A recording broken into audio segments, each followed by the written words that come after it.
Hey campers, George here, back in the man cave. Well, the South 40 man cave. Still no update on the cottage. As soon as I hear, I will let you know. But in the meantime, I got this guy. Check it out. Pretty cool.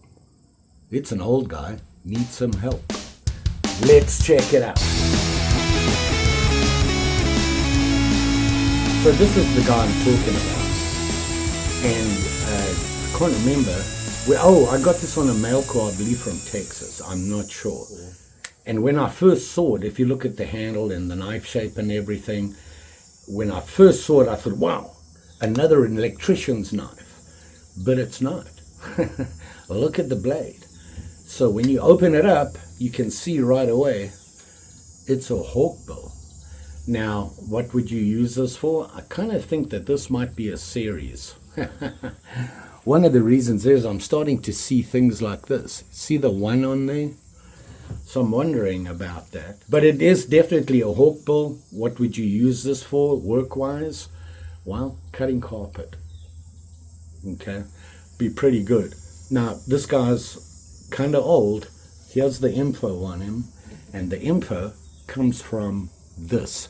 If you look carefully here, it has the stamp, the Tang stamp, and it says Camillus, New York, USA. Now, the cool thing, you see it here, is if you see the line underneath Camillus, it's shorter than the word. And they call this the short line series. And that's how you date it. Here's the info. So, pretty cool, right? But it's beat up. Look at that. And when I first, by the way, it even has that brass liner lock like the electrician's knives do that Camillus make. And it actually works pretty good. The blade, pretty beat up, look at that. And when it closes, let me close it for you. See that? Look at that. It doesn't close all the way. Or that's what I thought. But then I realized this has been modified. The whole blade has been cut away.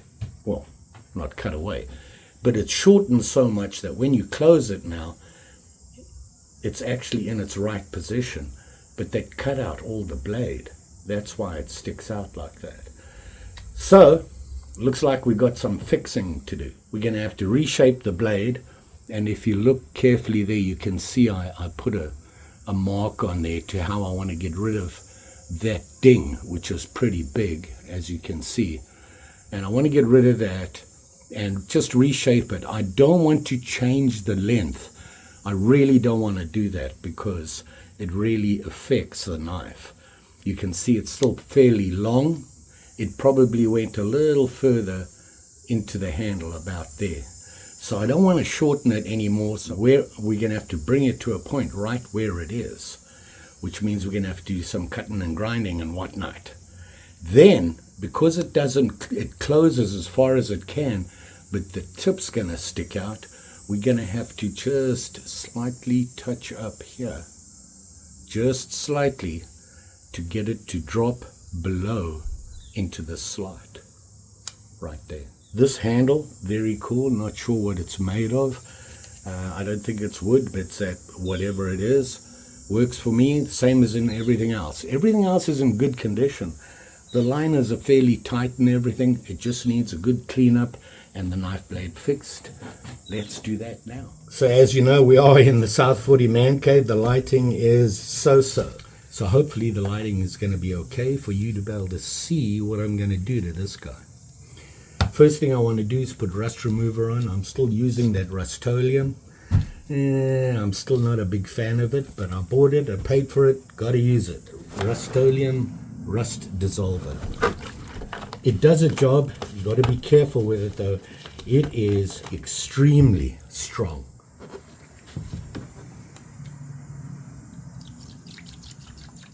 So we got everything set. What I like to do first, I like to use some alcohol. Just wipe the knife down, get rid of any hidden oils and whatnot, which kind of inhibits the rust remover. So I like to just, give it a wipe.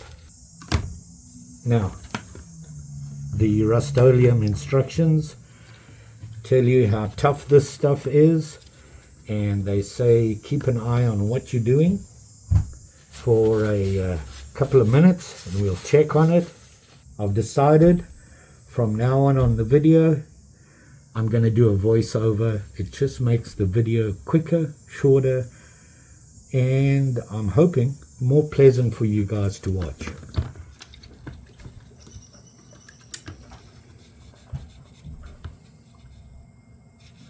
So here I'm just dunking it, flushing it around.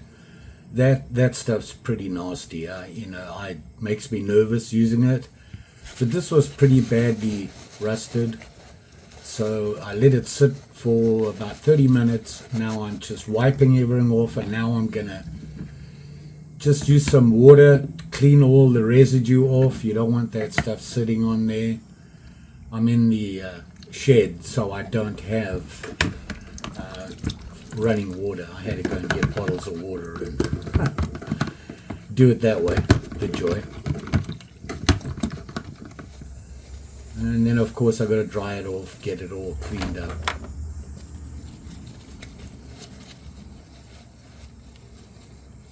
I like to use this just to push stuff through the well there.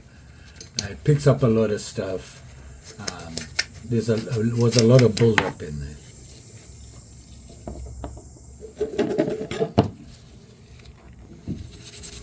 So now we start the cleanup. I'm just using some Scotch-Brite here. I find it's hard enough to take off the big stuff, the really obvious rust build-up and that sort of thing. But it doesn't really damage anything. Then I need to shape the blade. I've got to get rid of that big chip, and I've got to keep it reasonably hawk-like.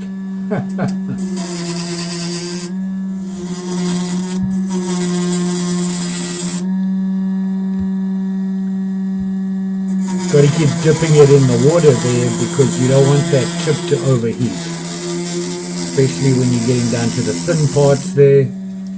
You want to keep it cool. I had quite a lot to remove because of that huge chip, and I wanted to kind of get a nice rounded, at least looks normal with the main edge of the blade.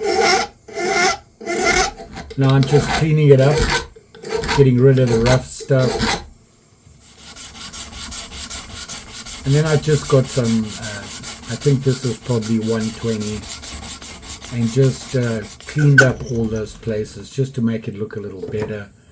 I'm going to be going over it anyway with polish and things like that. So here you can see how there's still a gap there. Now that I've cut into it, and it doesn't close all the way, I have a gap. So basically what I did was I just filed down the stop on it until it covered it on the going into the well of the blade and made it safe.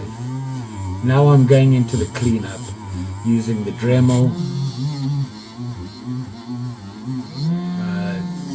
I can't remember what grit this is, but it is pretty high, probably around about 400, 320 actually, and it took off most of the rough stuff. This blade was really pitted because it did have a lot of rust on it, but it cleaned up okay. Now I'm just using some really fine sandpaper to get the metal, just to get a little bit more polished look to it. It's a long process. I don't show you it all. The videos would be 4 hours long. I just want to give you an idea. And here it is with just that done to it. Now I'm going to flitz it up. One thing I like about flitz and why I like to use it is it probably doesn't give the best shine, but it gives a very even shine to it. You don't have any hot spots or low spots. It's all the same. And it does do a good job cleaning it up, but it really evens out the way the knife looks. I use orange glow for the handle mainly. I like to just put it on the handle. It really brings out the, you know, the color of the handle, makes it look a lot better and cleaner. That handle had a lot of dirt. So there you go. Cleaned it all up, reshaped the blade, came out pretty good. I have to sharpen it, obviously. It's going to take some sharpening, and we'll get to that. But I think right now, I want to make a sheath for it. This is going to be a challenge. You can see it closes nicely now. It doesn't sit down the middle, it's pushed over, and I suspect it's because of the brass lock on there pushes the blade over. Can put some oil on it quickly. I use vegetable oil, by the way. Don't need a lot. And then let's just work it back and forth. Get all the excess off there.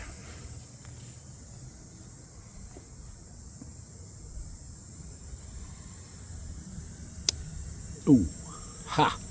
That spring, that back spring, it has a solid half stop. Look at that, and a lock. See that?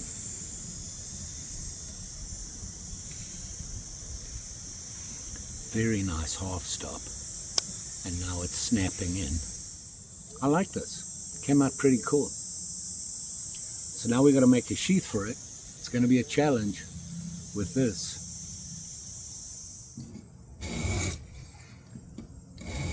Now I'm sharpening the blade. Actually here, because I ground it all the way, I have to give it that initial,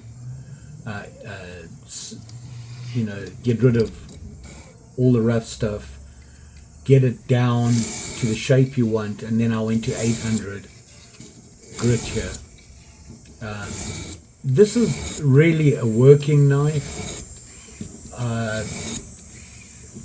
Even 800 I feel is a little bit too much, but I wanted to see if this would do it. I went down to 2000.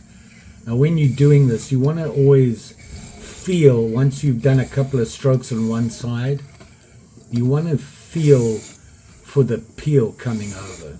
Feel the peel, there you go. And you want to be able to feel it all the way along the blade. So you can feel it peeled over, you're going to flip it over, give it a couple of slips on the other side, get rid of that peel, and then it should be good. Now we're on to the sheath. No, it's not going to be wood. I'm making a blank so that when I form the leather, I have a blank instead of putting the knife in there. I wanted a square, a very square look to this because of that blade, the way it sticks way out of the handle. So I cut me a piece of wood. Now I have a blank. Okay, it's tomorrow. Just got back from work. Actually stopped at a swap meet on the way back. Picked up another knife. Just like this one, except a little different. Ha! Thought that was convenient. Yeah, it's a Camillus as well. Take this apart and see if it's dried and formed and all that good stuff. There it is here. Stiff and tight. Yes, sir. Will it fit? Yep, look at that. Nice. Let's say it's there. Look at that. Ooh, Tinelli. That'll come over and we'll put a snap right there. A nice small cover. Very cool. This will be the belt loop, which will go on the back here. So that'll be next going on. Right after we paint them. Going with British tan again, simply because all the other ones on my Camilluses are all British tan. I'm going to keep it same thing here.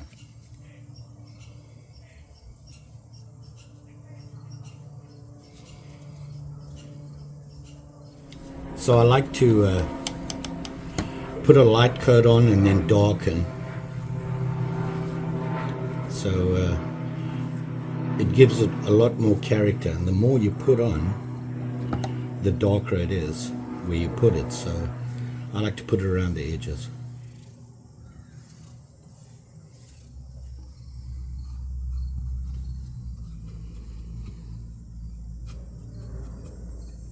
So there we are there. We're done.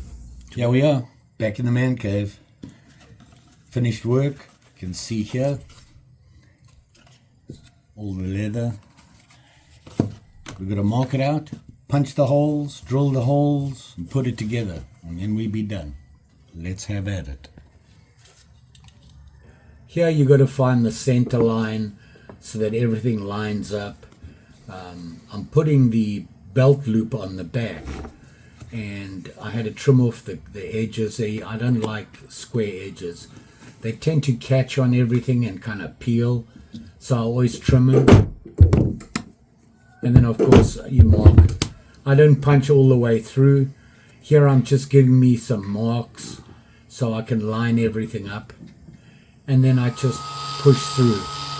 Now here I'm using my Dremel to drill the holes out. I got to tell you, this was the best money I have spent when it comes to leather work. Ever since I started drilling my holes, my stitching improved 1,000%. I now have reasonably straight stitching. It just looks better. Here I'm doing saddle stitches. I don't have a saddle horse to hold anything. On a short run like this, it's no big deal. You know, it's just a couple of stitches really. And even when you're doing a saddle stitch, it goes fairly quickly. Do you really need to hold the leather in something else? Not really. So there it is there. Now I'm marking where I'm going to be stitching on the cover. Marking it again along that stitch line, and back to the Dremel.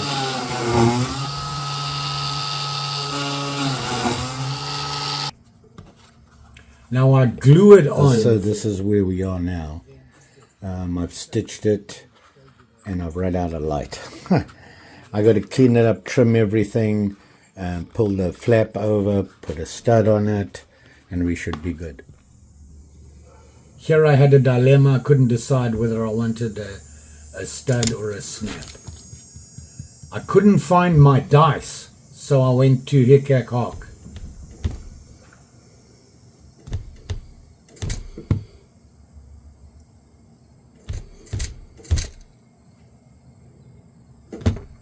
And the stud one.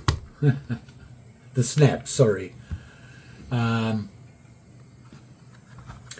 Here's where I ran into a little bit of a problem. I'm used to the leather stretching. Now, I left this leather a lot longer than I normally do after stretching and that sort of thing. It really dried hard. And the leather was really stiff, which, to be honest, I liked, but I'm not used to it. So you can see here it closes and everything just fine. The problem is, when I put the knife in, I could barely close the snap. Here I'm trimming off all those edges again. I'm going to change the shape of the flap. And once again, just rounding off. And the best way that I've found to round off is just take little diagonals off all the way around. It gets fairly nice and round. When you use the gum on it, it really cleans it up. Now I had to clean up where I cut everything off, so I had to dye that. Once it's dry, I put on the gum. The gum really soaks in there and allows you to round it off and give it a nice clean rounded off look. Using the tool as well. You just rub, you don't even have to rub hard, and yeah, you can see how it rounds and cleans up everything. Now you can see how I'm going to struggle. See how tight that is? I really had to push the knife in and pull it over. Now leather stretches over time, but that was just too tight. I've never done this before, and I just thought I'd give this a try. I'll wet the flip part of it, the flip over. Let it soak in a little bit. Had the knife in there, and look at that. So now I had to stretch it a little bit, leave it for a bit to dry, because I didn't want it to shrink. So there you go. That didn't take long. 3 There it is days. here. You can see it there, hopefully. And it worked out pretty good. The only problem I really had was this was a little short. It was a little tight to get in there when the knife was in. So I wet it and put it all together and just let it sit and dry, which stretched the leather here, which helped with the, you know, when the knife is in there. Over time it will stretch, but it is much better to get in. So that worked out well. And of course the knife, but you saw me clean it up and sharpen it and whatever. Very cool. Certainly add to my collection. I do like Camillus, that's for sure. Love these guys. And then they have that mark on there. They have a 1 on here, and I've seen that before. I think one of my other knives have it, and I'm wondering if it's part of a series, but not sure about that. So there you go. Fix, restore, and a sheath. I love these projects. They're fun projects. I'm working on other stuff as well. And then of course I've got issues with the cottage. I'm in the middle of sorting out the man cave. I have to pull everything out. I've got to pull up carpeting, and you know the story. So I'm running out of time. I've got to get things done. But hey, hope springs eternal. Don't forget, like, share, subscribe. You know the story. Pretty sure I'll be back. Got a lot of projects going on, but right now I'm concentrating on the cottage and getting that stuff done, so videos are going to be a little slower coming out. When I get frustrated over there, I take some time and go down to the shed and work on something else, get it off my mind. You all be safe out there, especially with doing things that you're not normally doing or things that you do all the time. You got to pay attention. You get complacent. All of a sudden, oops. So just saying. Thanks for watching. Always appreciate it. We'll see you again soon.